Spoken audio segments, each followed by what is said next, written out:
Hey there, this is the disclaimer that I've been putting in front of the Act 2 videos for Inscryption.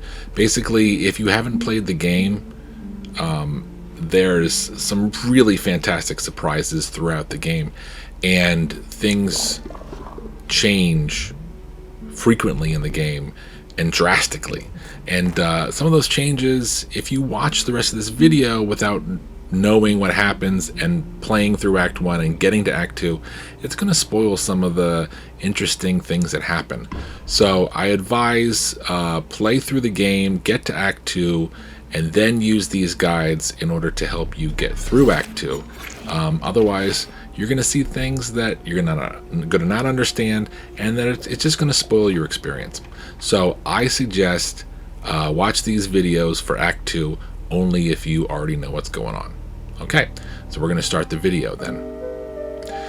So hopefully you are well aware what's going on here in Act 2, because this is the final temple of 4 temples that I went through in this playthrough. Essentially, the right side of the map is where you start, and you're blocked off from the left side of the map until you fight at least one of the bosses on the right side. I went with Leshy first, and then we went with Grimora on the bottom, and then we went to the left, and on the bottom, Magnificus, and now we are fighting PO3. So PO3 does show up a few times earlier in the act. You will have a conversation with him. He will have a conversation, or they. There's no gender. It's a robot. They will have a conversation with Leshy after the fight you have with Leshy. PO3 will show up, and if you couldn't tell, I've been talking about it throughout each of the different temples. PO3 is the Stout from Act 1. It's snarky, it keeps telling you you're making total misplays, things like that. So that's what PO3 is in this act. The Stunted Wolf turned into Magnificus, or was Magnificus before, since this is the old data, this is the old video game, and Grimora was the Stink Bug, and of course Leshy was the person you were fighting in Act 1. So with every other temple, this is the Temple of Technology, we have to fight 3 minions in order to be accepted by the boss for a battle. And in this temple there are these math puzzles. I'm going to do each one. I'm going to pause for a little bit so you can see this one. Pretty rudimentary. Each one, they tell you the number you need to get to, and in the first few, it's simply a addition or subtraction puzzle. But later on, there's going to be extra spaces that you have to put in, and there's negatives and positives that you have to work with. So it does get a little complicated, and when I did it originally, it took me a few more minutes to figure out all the math problems, but it's kind of fun to figure them out on your own. But I have all the solutions here in front of me, and so you're going to see the solutions instantly, and I am going to pause for each one so that you can either pause the video when you come to it, or keep up with me and use the solutions as I show them, or figure it out for yourself. So this is the first of 3 robots we're going to have to fight, and I don't remember what this one's called. The second one is, I think, the Melter, and the third one is the Dredger. This one, we probably already found out what he was called, but I don't remember. So what I did here right before, and I cut it out, I actually went into the fight, and I unfortunately had my deck set up for the Devil's Play setup, with a bunch of cards that are not necessarily great for battle, because we were using them against the dummy in order to get some other trophies out of the way. So I had to cut out the part where I reorganized my deck and then came back and fought this robot again. Mantis God is gonna win it for us. I love the little gamble bot. That's fun. You never know what you're gonna get with that. It's a gamble. That's what they say. But we didn't end up getting a chance to actually use the gamble bot. Some of these fights against the little robots, we're going to pull out our Ouroboros, and our Ouroboros right now is at 58. So it's going to win us some of these fights pretty quickly. Also, there is quite a dark turn in this temple. These robots, you know, they have a life, whether it's, you know, organic or if it's made of metal. They have intelligence, and to see them sacrifice themselves for PO3 just because that's their job, it's, you know, it's a little jarring. Here's a second or third? No, this is like the third, I think. Third math puzzle. We got to get both of these to lock the floor in place, and some of these puzzles are actually going to come into play in Act 3. Not to give too much away, but you want to just take note of what is going on here with these kind of circuit puzzles. I was sizing up what I had to do here. And then I'll pause again so that you can see what the solution is. That new piece there is a spacer. Basically, you just put that in somewhere to kind of take the place of one of the spaces, and also to get a unused tile out of the way. Alright, so the way is clear. We're going to talk to the melter here.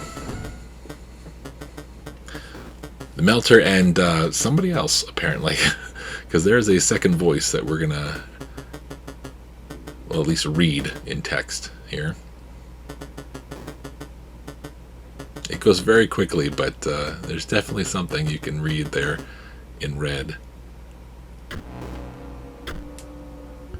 This is the fight that went so quickly. It was ridiculous because we got 2 squirrels and the Ouroboros right away. So, okay.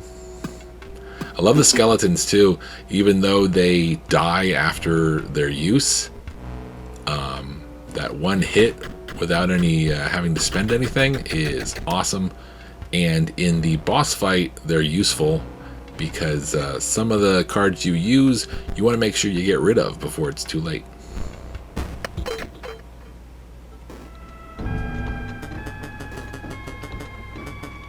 So the melter seems happy with that, and a little sadistic.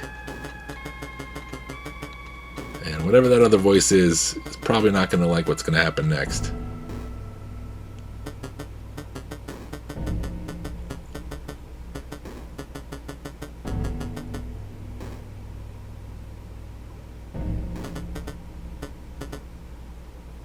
And there we go, another dark turn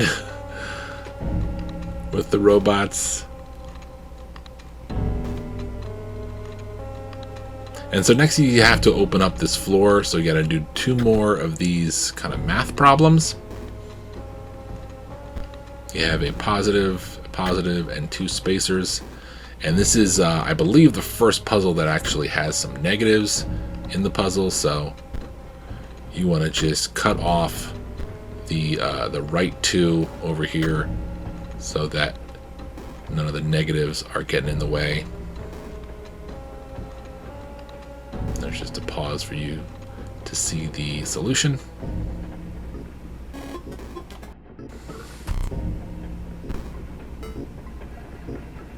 And then just go to the other puzzle and get that done in order to open the floor and to reach the last of the robots that we have to fight.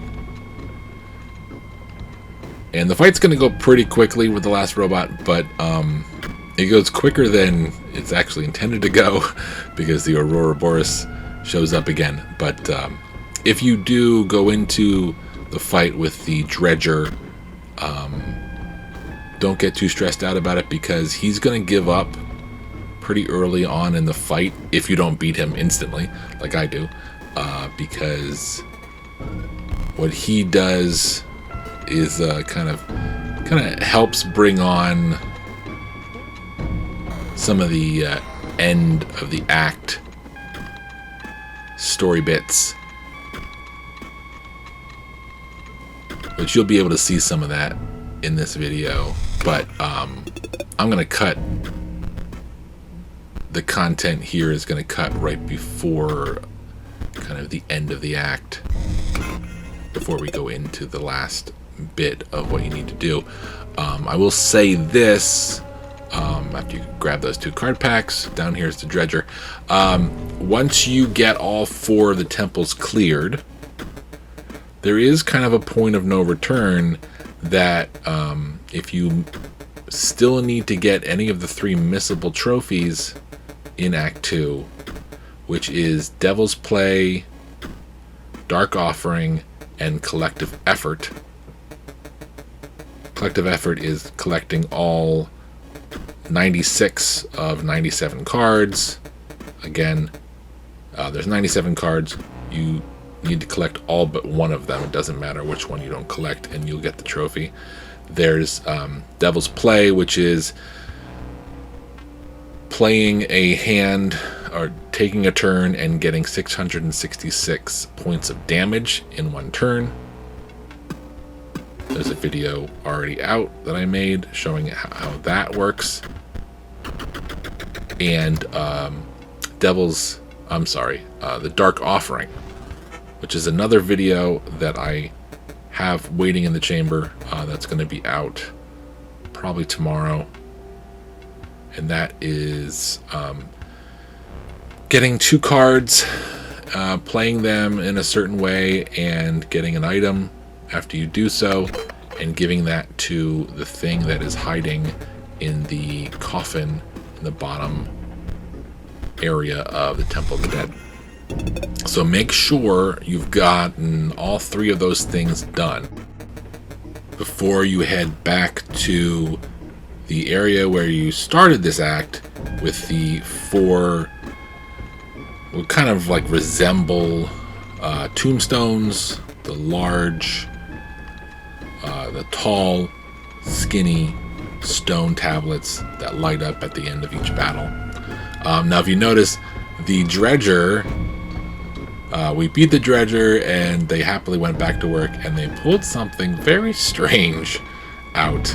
And that,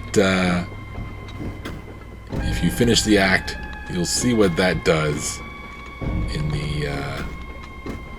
final cutscenes of Act 2 here. But just leaving it on there for a quick minute so you can see some of the graphics that kind of glitch in. Kind of a neat thing that they do here.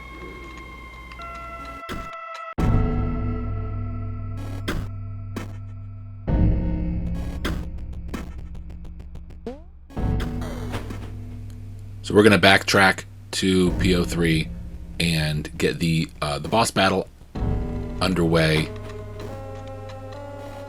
and we'll pick up from there.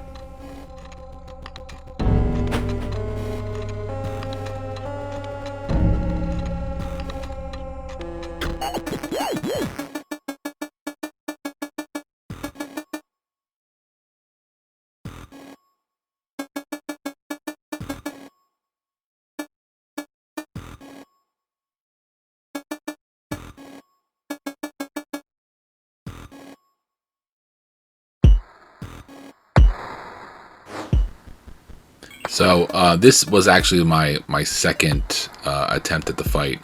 I cut the first one out just to save on time. I figured, I didn't really see any benefit from showing the same fight. So There's just a tiny bit of dialogue that preceded the fight where he explains the conveyor belt kind of circular motion of the fight. So the strategy is like this. Basically, you put your cards down, and after 4 turns, they're going to be your opponent's cards. So try to use skeletons, things that you know aren't going to make it very far in the battle, ones that hit hard but might be gone by the time they end up fighting you. These are going to go around in a circle, and it's pretty obvious, you know, how it's going to work out. So try to strategize with the cards that you're given to come up with a way that you can hit with enough force that you can win the round. This goes on a little longer than the last few fights went on because I don't get Ouroboros right away. Fair enough. This, as with every fight, of course, if you fail, you can just start right over again. No problems. There's no roguelike gameplay here. You don't have to start at the beginning of the temple or the act or anything like that. So here is, we're getting very close to the end here, and I put down a bifurcated robot here, and I'm going to end up regretting that ever so slightly because it is so powerful. We also have a mummy lord here too. What's going to happen here is when we win the fight for the second round, PO3 is going to clone our strongest card, and for us it's going to be pretty much the only card that can actually attack that's left at the end here. Scanner's online, so they are going to scan our card, and they're going to duplicate it 4 times and put those 4 on the top. And then the first thing that's going to happen is the belt is going to rotate. So one of those cards actually ends up fighting for you. So keep that in mind. But I imagine 3 bifurcated cards attacking me was not necessarily what I wanted. But we end up making it out pretty well here. We only have 1 more hit to get. And the odds are in our favor for this.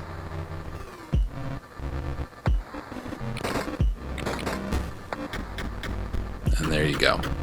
Even with some excess damage. We didn't have to use some of our hardest hitting cards. So that would be the end of the fight. So I will say this. You're going to see the trophy pop. You're going to see the spire or the tombstone or whatever these things are light up. If you're following along with these videos and this is the 4th scribe that you have battled and won against, keep in mind if you head back to that middle area with the 4 tombstones, the 4 spires, that is going to end the act.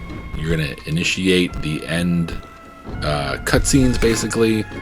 There's going to be a very short battle that you're going to initiate. But if you have not gotten collective effort, if you haven't gotten Devil's Play, and if you haven't gotten Dark Offering, get them before you head to the middle and head up to that, because that's going to end the act. You can get them in Chapter Select afterwards, but it's just so much easier getting it now that you have all this stuff collected. Okay, keep that in mind and enjoy your way on to Act 3. Hope this helped. Take care.